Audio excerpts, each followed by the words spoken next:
everybody. Rachel here with Givebutter. Thanks for joining for another success story from the Givebutter community. Today, we are highlighting Club Knitflix. You might recognize the name, yes, because they were featured in a campaign we love, as well as our good newsletter. Recently, they held a 12-hour Knitathon that raised over $20,000, and that's 2 times over their fundraising goal. So I know you're gonna love hearing more about this one because it was really successful and tons of fun. I have not 1, 2, or 3, I have 4 amazing leaders from their organization who are going to share how they raise funds for the Black Lives Matter movement. They are also going to tell us why they turned to Givebutter for fundraising, as well as, you know them, you love them, tips, tricks, and lessons learned along the way. So thank you all so much for joining and sharing your story with the Givebutter community. Thank you for having us. I'm super excited. Okay, so if we could just do a round where everybody introduces your name and your role or involvement with your organization. My name's Carley Santori, and we all worked pretty collaboratively on this. So we'll all say we're co-producers, creators, etc. Hi, I'm Rachel Bass. Hi, I'm Margaret Leisenheimer, another co-producer. Hi, I'm Emily Williams. Awesome, thank you. And I had heard pre-call that they were all connected via New York, just for those who are curious, like where are they located? East Coasters. So let's rewind earlier this year when COVID-19 hit. Tell us how that led to the creation of your organization. Yeah, I'll take that one super quick, but we're all friends. We're all sort of a part of we're all a part of the theater community. And Rachel had co-founded this theater collective that we were all a part of. And we all sort of knit, like we were pretty much novices when COVID hit. But it was something that all of us were like, yeah, I really want to get more into knitting. And then we were like, okay, like let's meet once a week and watch movies on Netflix Party and knit together and talk. And that's kind of how Club Knitflix started. Very cool. So how many people were in Club Knitflix when you first got started then? The four of us. Oh, okay. Beautiful. That's awesome. And how many people roughly are in your club now? So kind of, we're in influx. So we had, I guess the adjustment we can say is that in June, we decided that we were going to do the Knitathon, which is our major event. And we had over 120 people sign up or register for the event. And we had over 50 people come. And now we're trying to cultivate some of our like strong members to come and join us for some of our events. But it's been a little slow after the Knitathon and bringing people back into the club. Yes, but way more than just 4 now, right? Like we have tons of people who know about your club. And I know it really caught my attention. I saw it on Twitter and shared it with the rest of our team. And we're like, this is awesome. It's so colorful and beautiful. And I will definitely link, everything on the Butter blog so they can see your beautiful page and story and site where you embedded your fundraiser. But so you said June was when you kicked off the idea of the fundraiser. Tell us the backstory of that. Like what led to, you starting a fundraiser, turning to Givebutter, and the involvement with wanting to raise funds for the Black Lives Matter movement? So we were meeting every week and we were, knitting, watching Netflix, but we were also talking a lot about what was going on in the world. And we were saying, we want to help, we want to try to do something that will help Black Lives Matter because this is something we feel strongly about, but we all, for different reasons, weren't able to go out and protest, just with family or with different situations. So I think Margaret was the one that proposed the Knitathon, and she was like, how about we get on like a 12-hour call and we knit and we have our family pledge money to us per hour, and that's how we'll do this. And it spiraled. It got bigger and bigger. We decided, we were like, my mom's a big knitter and she's in a bunch of Facebook groups. So we were like, oh, we'll reach out to people and see if anybody else might be interested. And slowly it became this thing where we're like, oh, it's not just us asking for money from our family.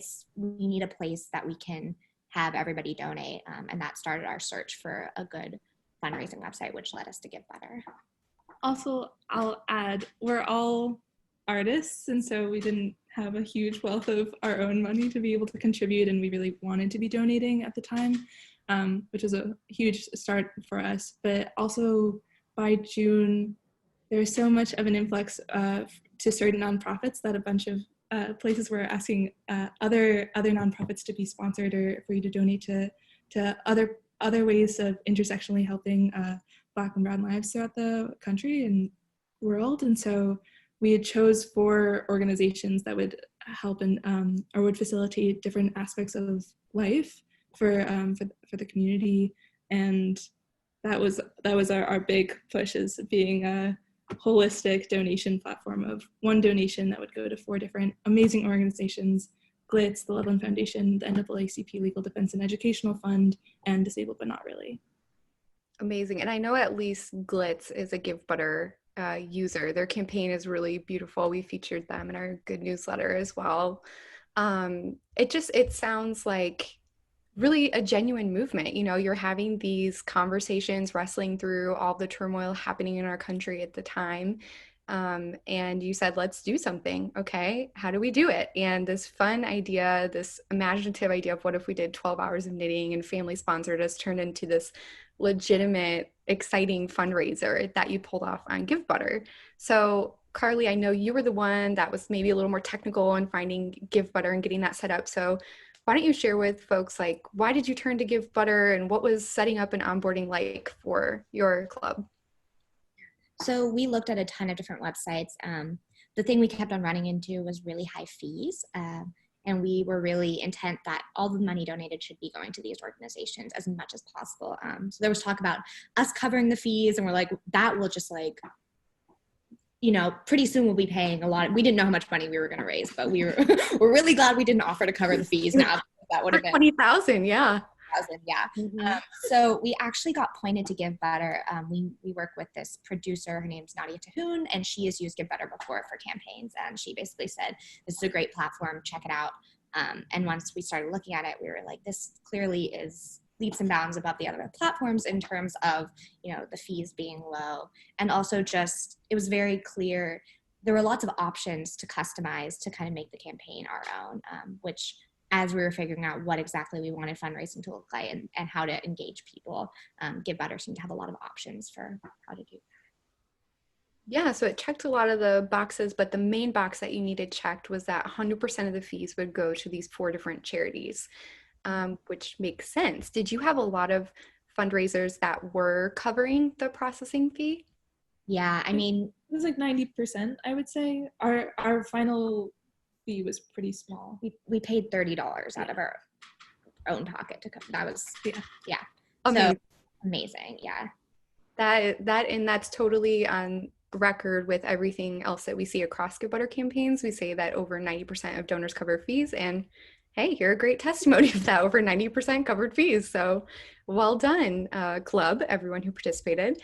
I'm going to go ahead and share my screen so that people can see your beautiful and bright campaign. One thing that we haven't even touched on yet is, whoa, how many team members you had. I mean, I was scrolling and it was like, show more, show more, show more, show more. How many did you have? 70 plus team members? Yeah. Lost track at some point. That's incredible. How did you get the ball rolling with that team model? We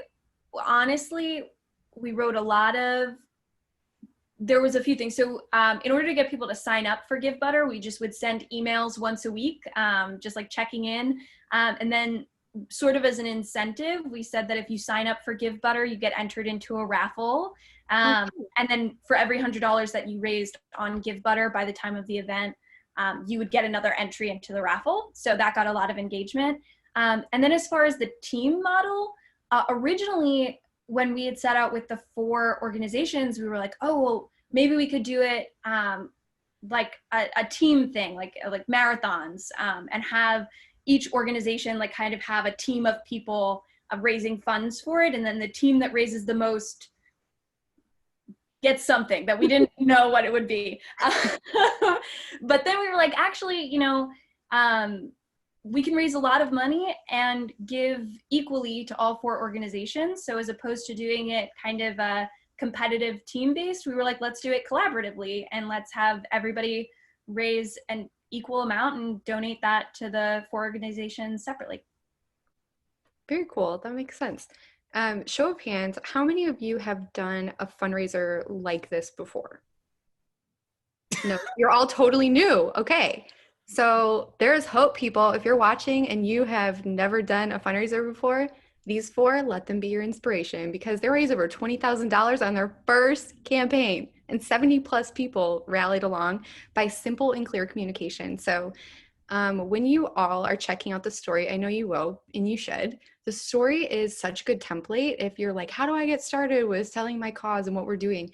Theirs was so clear, so concise, and very transparent in terms of here's who you're donating to, learn more. Their website was also a great resource where they embedded their campaign page, and then you could learn even more details about who your donation was going towards, which, job well done. That looked beautiful. And you had lots of supporters leaving tons of fun messages on your supporter feed as well. So people were clearly really engaged. I want to know, what's your secret? What are your tips, tricks, and lessons learned that made this so successful that we haven't talked about yet?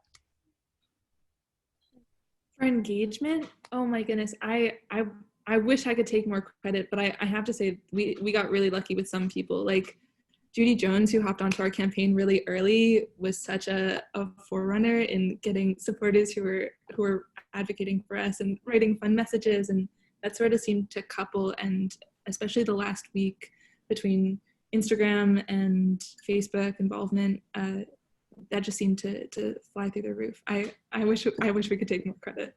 I mean, I think part of the great thing about the Givebutter platform is you do see each individual person. So their importance is really highlighted. It doesn't feel like it's this campaign with no faces. It becomes really easy to be like, I'm supporting this specific person and also all these other people.